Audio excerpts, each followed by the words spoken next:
Good morning, traders. Welcome to StockCast. My name is Todd Derby, along with co-host James Mason. Good morning, James. How are you doing today? Todd, good morning. I guess I'm doing well. Your response to my question matches the current status of the market. Yes, the market didn't wake up today. Yeah. If we told everyone to go back to bed right now, they would thank us later. Pretty much the same way that yeah. Anyways, whatever. Don't matter. Yeah, they're pretty much in the market this morning. And I'd be lying if I said that I wasn't grasping for straws right now, just trying to look for anything to speak about. Absolutely nothing. S. John says he can't hear you. Can others hear James talk? I can hear you. I can hear you fine. No, he says, there we go. All right. What's interesting about the market today is that the Bureau of Labor released their jobs numbers today, and they're good. There's an increase of jobs for non-farm payroll by over 400,000. Unemployment's unchanged at 3.6, and there's no positive response to the marketplace, which is a little surprising. That SPY's down almost 3 points. Well, if you ask the Wells from the eye, like I don't know what Wells everybody else follows, but it sure ain't like our Wells. If you ask the Wells from the eye, well, they're still pretty bearish on all tech stocks. So Okay. it's going to be looking like tech stocks are going to be taking a beating here. So hell, you know what? Let's look at a chart real quick. Let's just look at Tesla. I haven't looked at Tesla in a couple days, a week or so. Tesla's trading around 870 right now.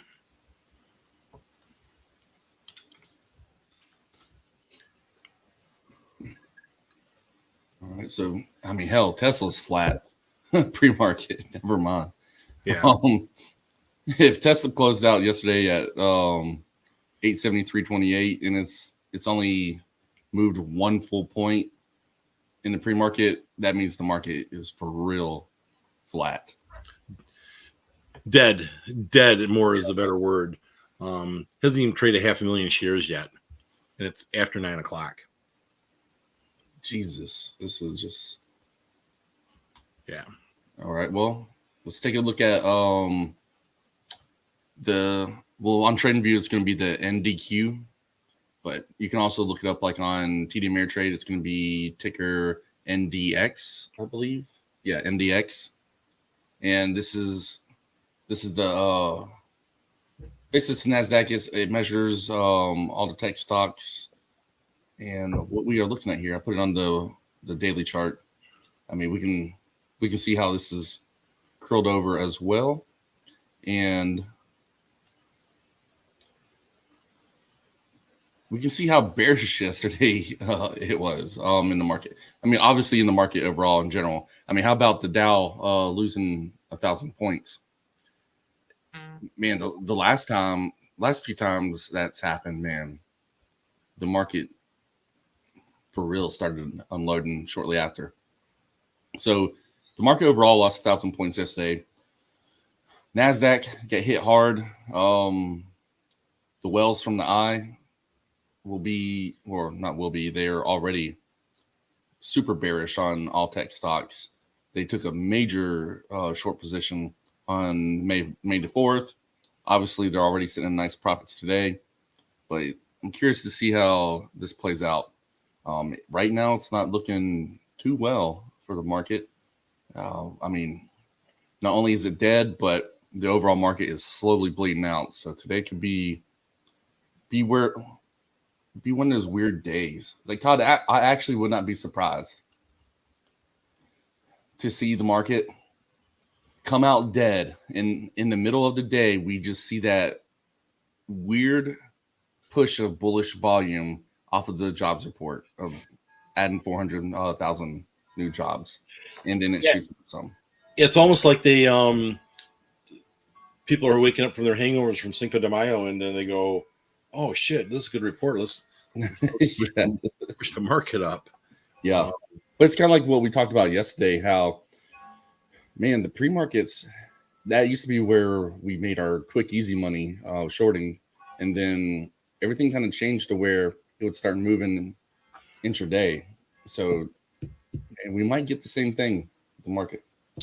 Yeah, so I was thinking about our conversation about the pre-market. It used to be we could get in the pre-market and be wrong, cut a stop loss, and we had plenty of hours to fix it later in the day to have a positive day.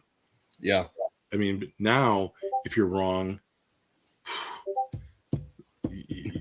you're eating it. Yeah. You're like, now that you're wrong, you are wrong, son, and you can't get out of that thing. Yep. Been there, done that. Especially with SPY. I mean, that's what I'm saying. Like, I would not be surprised. Would it be on a Friday? A Friday, a dead pre-market, and a positive jobs report. Man, that sounds like some whipsaw stuff. Here's something we can talk about real quick. Turtle Beach. Mm-hmm. Turtle Beach, I got a second proxy request. So there's actually 2 voting cards. There's a blue voting card and a white voting card. So the current board of directors of Turtle Beach are recommending the blue voting card of board of directors. And then Dunrail's group is they are promoting and asking for proxy votes or your vote on the white card. So take a look at it. Those that got the first round, make sure you double check and make sure that the second one you got to vote yes if you want to support the Dunrail group position. We'll see. The way I see it, I'm voting for the Dunrail group because as a shareholder who cares, ever since I've been in this damn stock, it's just been going down. And the board of directors need to do something about it. And they haven't. I've been having my butt handed to me for the last 3-4 weeks. Has it been? Maybe. Yeah. And I want to see some results. And they're not doing their job. And I'm voting against everything that they say. I'm done with them. I give up on them.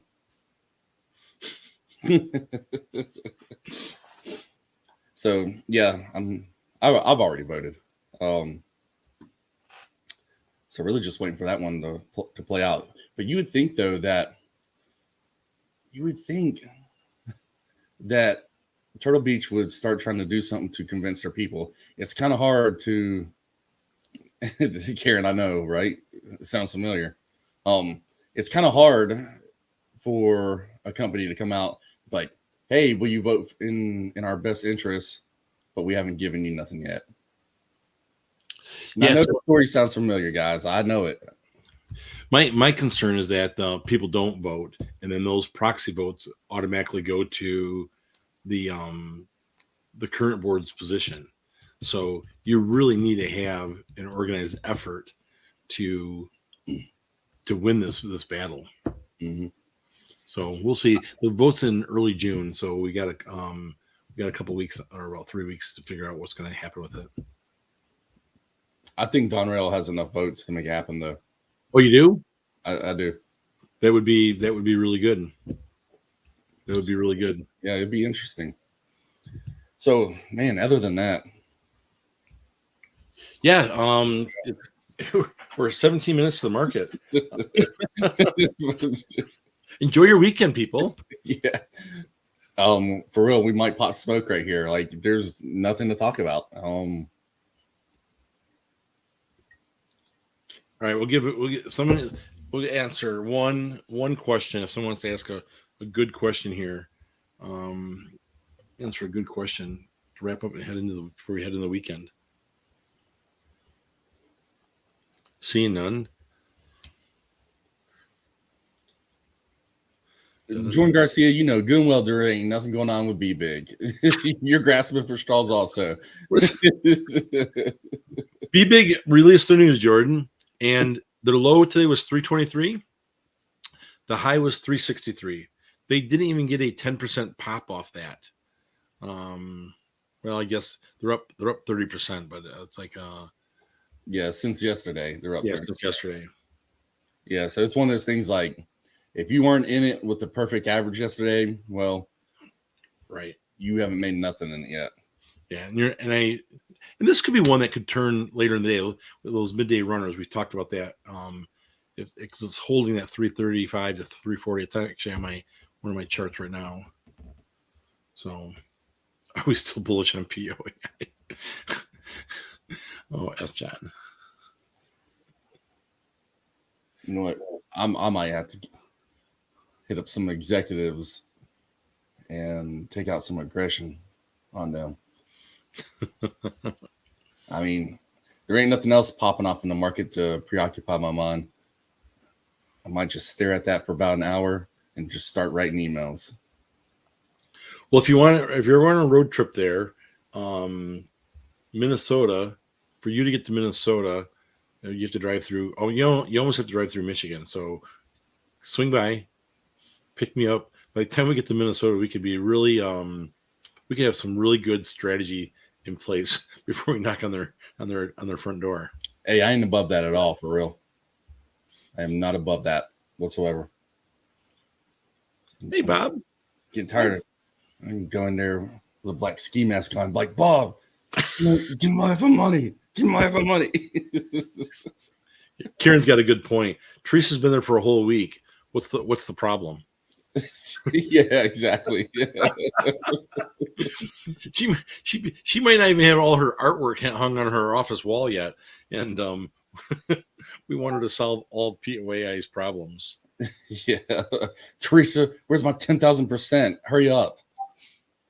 That's right, man.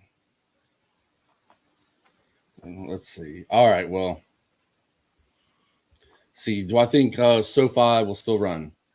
Yes, I do. My timing was obviously off on that. Bears, literally when it started breaking out, man, the Bears laid into that bad boy. I was actually expecting to be off by 1 week. Man, that thing still hasn't done jack yet. Let's take a quick look at it.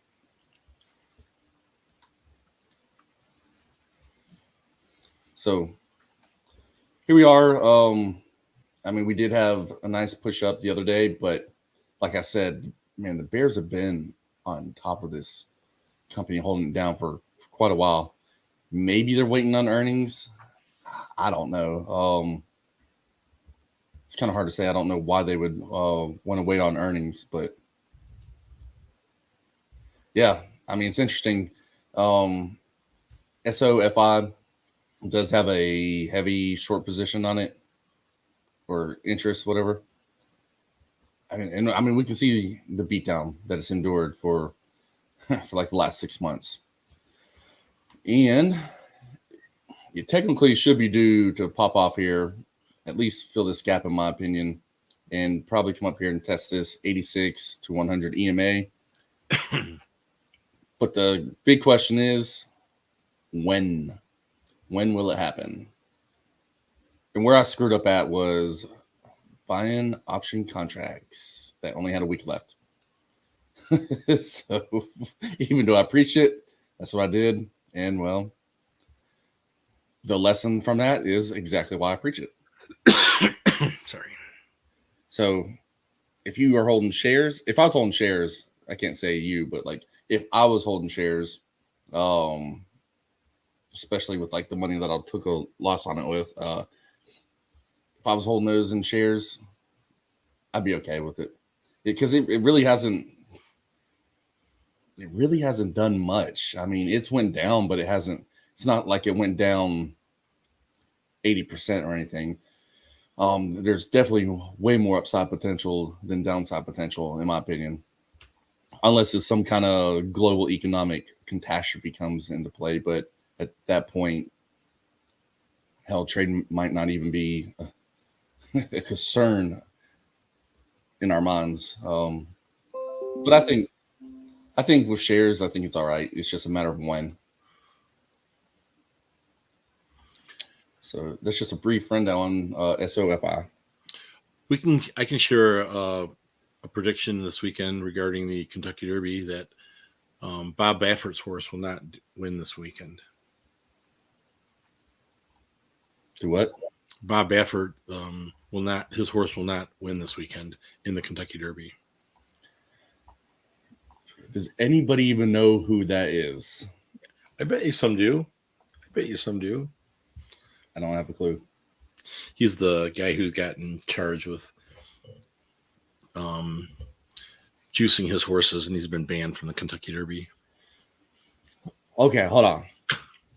First off, people are pumping their horses with steroids to make them faster.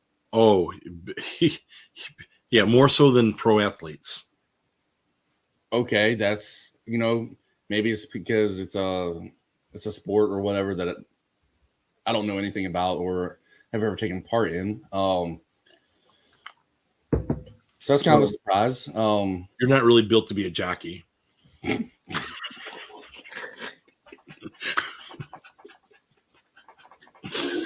Oh my God.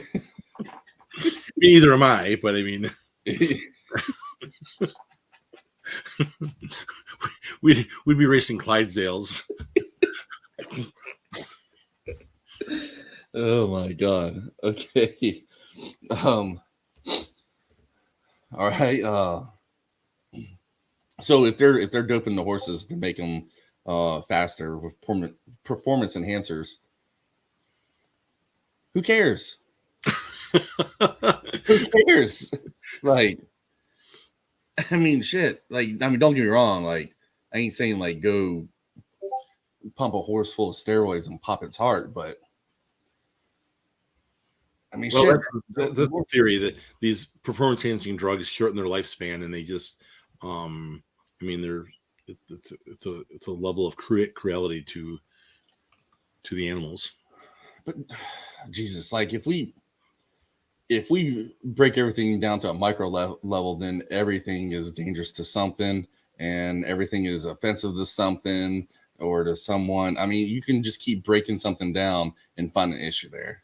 At some point, we have to draw the line and say, yes, we can inject our horses with steroids and race them. I mean, well, you're just kidding when you say that, because if this ever gets publicly shared, you'll never be able to own a horse that will compete in the Kentucky Derby, because they'll play this clip over and over and over.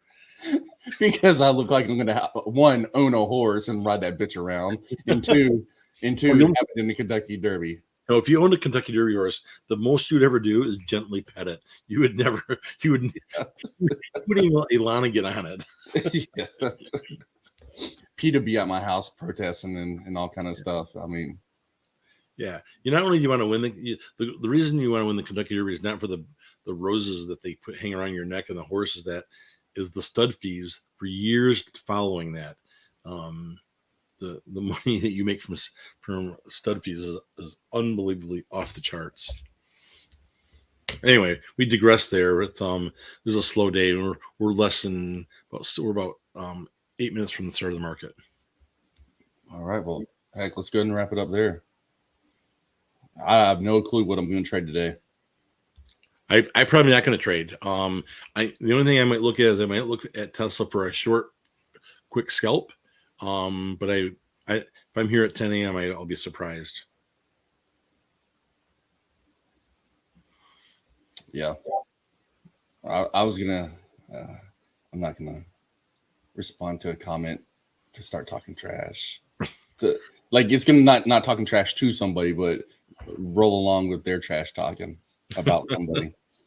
All right, everybody. Have a great weekend. Enjoy your weekend. Yeah. Slow show, slow pre-market.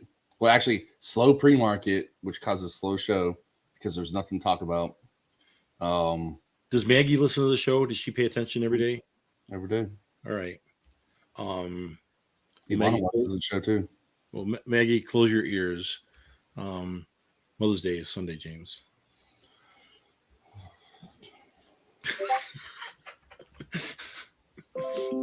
Don't forget. Get Ilana. Take care of business.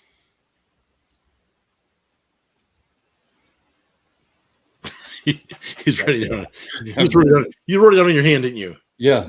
That's awesome. Seriously, happy Mother's Day to all those mothers out there. And then we'll see you guys Monday. All right, everybody. Remember, trade safe, trade smart, and we will catch you all later.